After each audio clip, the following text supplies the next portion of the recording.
যেহেতু আমরা সবকিছু জেনে গিয়েছি, আমাকে প্ল্যান বিতে যেতে হবে মা। আমি আমার শেহজাদের সাথে থেকে গোপনে ট্রিটমেন্ট চালাবো, যেভাবে হোক আমার শেহজাদকে আমি সুস্থ করে ছাড়বো।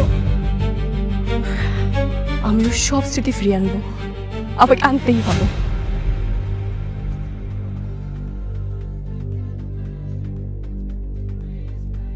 গোলামের যত অতীত, তার অগাধ টাকা, অগাধ ক্ষমতা, সবই চাপা পড়ে আছে স্মৃতি হারানোর এই খেলায়। যদি কখনো স্মৃতি ফিরে আসে, কি হবে আমি নিজেও জানি না।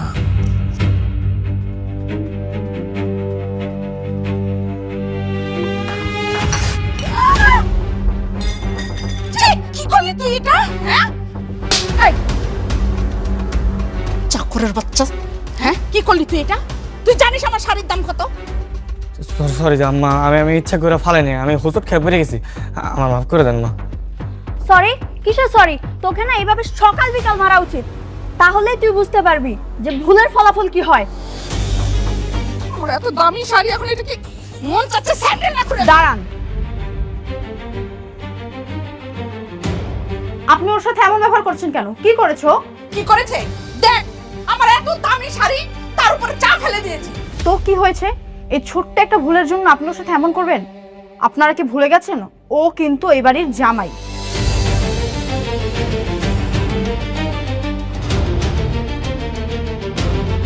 আজ ওর গায়ে হাত তুলেছেন, আমি কিচ্ছু বললাম না, কিন্তু নেক্সট টাইম ওর গায়ে আবার হাত তুললে আমি কিন্তু ছাড়বো না। তুই একটা সামান্য চাকরের জন্য আমার সাথে চোখ রাঙিয়ে কথা বলছিস?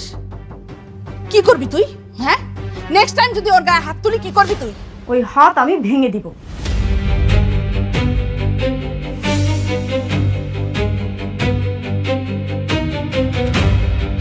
চলো গোলাম।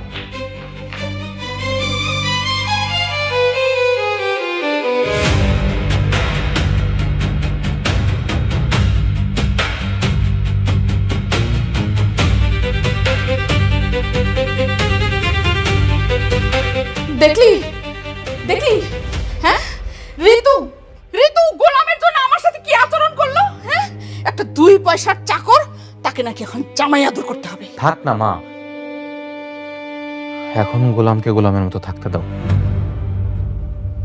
ওখানে চিন্তা করো না, এখন ওর পেছনে লেগো না। কি বলছো তুমি?